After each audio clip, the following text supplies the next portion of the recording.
Hello everybody and welcome back to my channel. Today we are going to talk about my November reading wrap-up and my December TBR. So let's get right into it. I had a really great reading month in November. I read 11 books and here are all of my thoughts about all of them. The first book I read on my Kindle, and that was A Good Marriage by Kimberly McCreight, I believe. This is a really great mystery that follows a main character who's a lawyer and how she is defending one of her old law school friends. I really enjoyed it. I always love books where there's like a lawyer involved because I feel like legal proceedings are really interesting to read about.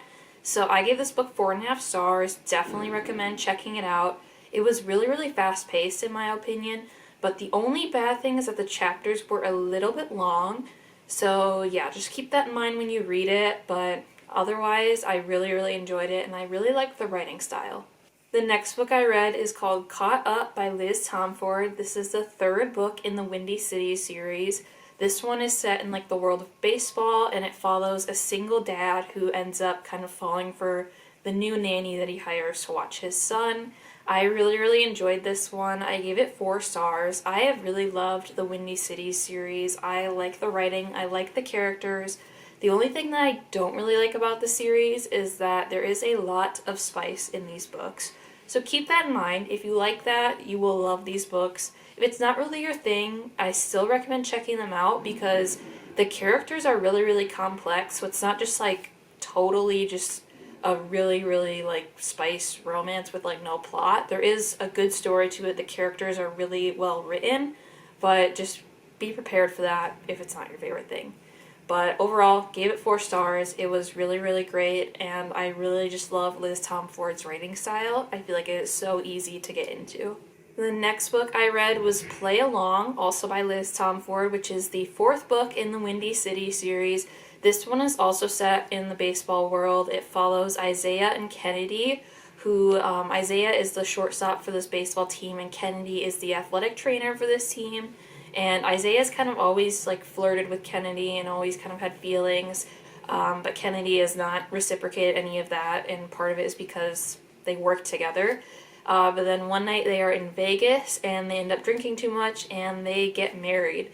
And then they basically have to pretend to be a married couple for the entire season in order to keep Kennedy's job as the athletic trainer. I absolutely loved this book. I gave it 4.5 stars. I love fake dating so much. It is like the best thing ever in a romance book in my opinion. And Isaiah is such an amazing character. I loved him so much. And I really loved Kennedy. Like, I feel like some of the other books in the Windy City series, I haven't really like connected with the female main character very much, but I loved Kennedy so much. She is one of my favorite book characters of all time, and yeah, I love this book. The only reason I didn't give it 5 stars was just, once again, the spice level in these books is kind of a lot, but still, the characters are complex, the story is amazing, and definitely recommend checking it out. The next book that I read is called A Talent for Murder by Peter Swanson. This is just a classic mystery thriller book from Peter Swanson. It has some of the main characters as 2 previous books of his, The Kind Worth Killing and then The Kind Worth Saving. So definitely read those books before you read A Talent for Murder because, yeah, otherwise there'll be spoilers for those books. Overall, I gave this book 4 stars. It was a solid mystery, but it was just nothing like too exciting that I really like jumped out at me, but definitely recommend his books still. Sorry, it is very loud. There is a garbage truck going by in my apartment. Anyway, definitely recommend checking out his books. They are really fast-paced, easy reads. This one I think was under 300 pages, so I flew through it, so definitely recommend that. Next, I tackled the Natural series. This series has been on my TBR for a long time because I read the Inheritance Games like as it was coming out, and yeah, I've always wanted to check out this series, and I am so happy that I finally did. I loved the Natural series so much. It follows a group of teenagers called the Naturals who have really just gifted abilities to read people, and it's very similar like Criminal Minds profiling, but they are just like teenagers helping the FBI with cold cases. Definitely recommend checking it out if you love like crime shows, especially Criminal Minds. And yeah, I loved all of the characters in these books so much, and they were just such great books. I really have a hard time with series because I feel like the first book in a series is always really, really strong, and then the rest of the series is just nowhere near it. But this was one series that was very consistent throughout the entire thing. I gave the first book, which is called The Naturals, 5 stars. I gave the second book, called Killer Instinct, I gave that 4.5 stars. The third book, All In, I gave 5 stars. And then the fourth and final book, Bad Blood, I gave 4.5 stars. Very, very consistent throughout the entire series. The writing is amazing. It is so fast-paced. You will definitely fly through these books. The next book was so amazing that I started and finished it within the same day, and that is Can't Help Falling in Love by Sophie Sullivan. I really, really love Sophie Sullivan's writing. I feel like she has such fast-paced writing, such amazing characters, and I also love that she writes like closed-door romances because that is just my favorite style to read. This book is like a fake engagement that happens between the characters, and like I mentioned before, if there is fake dating, I will love it. I absolutely loved this book. I love the main characters, Lexi and Will. They had so much chemistry, and the writing was just amazing. Their story was amazing, and yeah, fake dating, I'm gonna love it every time. And also, can we take a moment for the cover? Because like this is the perfect fall cover. It is gorgeous. I'm so happy to have this on my shelf. And this book is also around 300 pages, so you can definitely fly through it. And I know we're kind of past the fall season, but still just read this right away because it is amazing. You will love it, and check out more books by her as well. The next book I read, also by Sophie Sullivan, was Love Naturally. This is the first book in, I believe, a duology that she's writing. And I gotta say, I normally love Sophie Sullivan. Like, her books are 4 to 5 star reads all the time for me. But this just really fell short. I give this one 3 stars. I didn't like the characters. I didn't really like the story. And it also was kind of like a fast love thing, which I don't really like. I don't believe that people can fall in love that fast. That's just my opinion. Definitely check out what the book is about. Maybe you will like it more than I did, but I just did not connect with the characters. I wasn't rooting for them, and I just really did not want to pick this book up. So that's why it's 3 stars for me. I mean, yeah.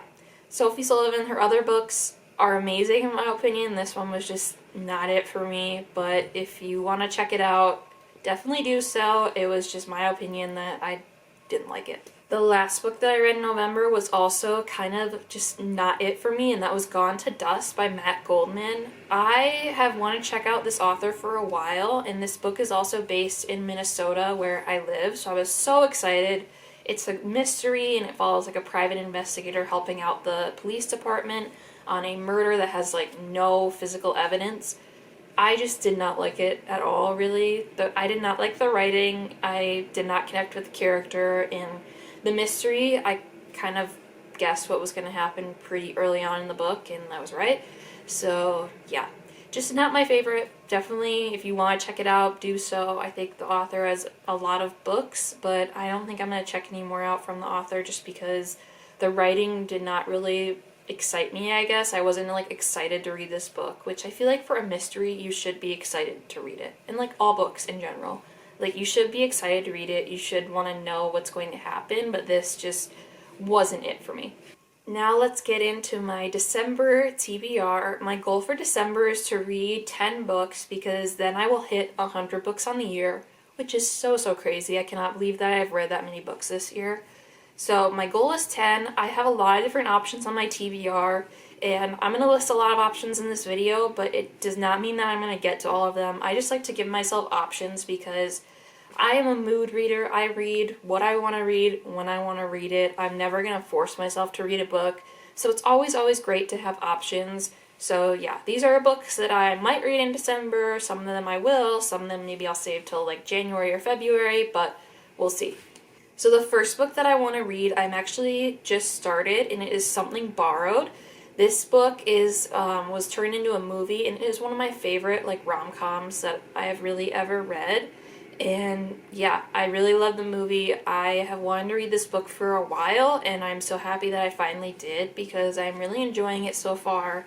And yeah, it's just one of my favorite rom-com movies, which I don't know, I never expected to like the movie as much as I did, but I just constantly want to rewatch it because I love the cast and I just love the story. And it also has John Krasinski in a rom-com, which I love, even though he's not like the main character, he's just a supporting character, but still love that. Definitely check out the movie and the book. The next book that I want to read is called All I Want Is You by Fallon Ballard, I believe is her name.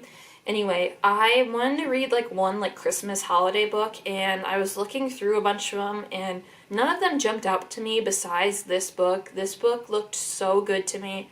I honestly don't remember a lot of what it's about, but I'm pretty sure it's like a rivals to lovers kind of trope, which I think will be interesting. I don't read a lot of books with that trope, so I'm really excited to try this book out, and this is also the first book I've read from this author, but I believe that they have a good amount of books, so yeah, hopefully I like the writing style and I can check out more from the author, but very, very excited to at least have one holiday book on my December TBR. The next book that I want to check out is called The Dead Romantics by Ashley Poston. I read The 7-Year Slip a while ago, and I really, really enjoyed it, and I really enjoyed the writing style, and so I'm excited to check out more from this author, and I feel like the fall winter time is like the perfect time to read this kind of like magical realism. So yeah, really, really excited to check this book out. I don't know much about it. I honestly just went into Barnes & Noble and bought it after I read The 7-Year Slip because I just enjoyed that book so much. It says that it follows a ghostwriter, and eventually she is like working for this editor who is very, very handsome, and then basically her editor dies and she sees his ghost. So yeah, and that's no spoilers, that's just directly from the back of the book. But yeah, very, very excited to check this book out, and I feel like it'll be a quick read. It looks like it's only about 300 pages, so yeah. The next book I want to read is also by Ashley Poston, and this is a novel love story. I bought this right as it came out because, once again, I loved The 7-Year Slip. And also this book follows Elsie, who ends up getting like stuck in her favorite book, like she gets transported into her book. And I feel like that just sounds like a dream scenario to me. Like if I could be transported into like the Summer I Turned Pretty universe, like I'd stay forever. Anyway, especially if Conrad's there. Anyway, so yeah, very, very excited to read this. Once again, I feel like it's just like a fall winter kind of theme. So yeah, definitely excited to check this book out, and it doesn't seem too long. It's about 350 pages, so yeah, should be a pretty quick read for me. I didn't want to read a lot of mystery or thriller books this month, but one that I did add to my TBR is called Rock, Paper, Scissors by Alice Feeney. I honestly don't know anything about this book. I have just seen it recommended a lot to me on like Book Talk, Bookstagram, and my sister also read it and she liked it, and so she borrowed the book to me. So yeah, very, very excited to read it, and it just seems like it'd be really, really great to read in December. So yeah, we'll see how I like this book. Another book that I want to read this month is 10 Rules for Faking It by Sophie Sullivan. This is the only Sophie Sullivan book that I haven't read so far, and I believe it is her first book. I kind of read like, she had like an interconnected trilogy of books, and I read them completely out of order, but that's fine. So I really want to check this book out. I like her writing. I feel like her characters are so relatable, and yeah, very, very excited to finally be completely caught up on all of her books, and I cannot wait till she releases another book, even though she literally just released that Can't Help Falling in Love book, and I read it in a day, so I know that I'm going to have to be patient for a while, but yeah, I just love her characters so much, and I love the banter that they have. I feel like she just writes really, really great romances, and I just love that they are closed-door romances. I cannot say that enough. If an author has, like, closed-door romances where the characters are still, like, flirty with each other, I will love it. Another book that I want to read this month is called The Wedding Date. This is another book that my sister borrowed to me, so I'm really, really excited to check it out. It does have, like, a fake dating kind of thing in it, where basically Alexa Monroe agrees to go to a wedding with a guy that she gets stuck in an elevator with. So yeah, they go to a wedding, they have a lot of fun together, and it just seems like it'd be a really, really lighthearted, great romance, and yeah, has a little bit of fake dating, so I know I'm gonna love it. Very, very excited to check this book out. I have had this on my shelf for a while, and I just haven't gotten around to it, so I'm gonna try to prioritize it this month and read it. Like I said before, I'm not going to read too many mysteries this month, but besides the rock, paper, scissors book, I also have the Sherry Lapina book, Someone We Know, on my TBR. Sherry Lapina is probably my favorite mystery author. I love her books so much. So yeah, this is on my TBR. I am not like so strict that I need to read it this month. It's just there if I really need like a quick mystery that I know I'll like. Then I will pick this book up because she's just a great writer and I love the writing style. I love how she always has so many characters in her books and you never really know who did it, like who committed the crime, because she writes it so well that it could be this person, it could be this person, if that makes sense. And yeah, I really, really love her writing style. Cannot recommend it enough. And I've almost read all of her books, so that's really, really cool. And yeah, one of my favorite authors of all time. The final book that I want to read this month is called Today, Tonight, Tomorrow. I read this book, I don't know when it came out, but I got it like right after it came out, and I do not remember reading this, but like I know I read it. But I don't know like what's it about or really anything that happens, except it's like a enemies to lovers trope. But I was in Barnes& Noble the other day and I saw there's a sequel to this book. And the sequel looked really, really interesting. And then I'm like, wait, I've read the first one, but I don't really remember anything that happens. So I'm going to read this. It's technically a reread, but like I don't remember anything that really happens in this book. So hopefully that means that it wasn't like awful. I don't know, this was like really at the beginning of like my reading journey, like before I really got into reading again. So yeah, I'm going to check this book out. We'll see if I like it, and then if I do, I will definitely go and get the sequel and read that right away as well. But yeah, not a lot of expectations for this book just because, I don't know, I hope that the reason I don't remember anything from it is that it was bad. Like I hope I'm just forgetting that it was really, really great, but yeah, we'll see. So that is my November wrap-up and my December TBR. Let me know if you have read any of the books that I mentioned in this video and if you liked it or not. Also, let me know what's on your December TBR. Definitely comment down below what you are going to read this month. I would love to know what's on your TBR, and I'm always looking for more recommendations. So if there's a book that you love, that you think I would love, please comment it down below, and don't forget to like and subscribe, and I will see you in the next video.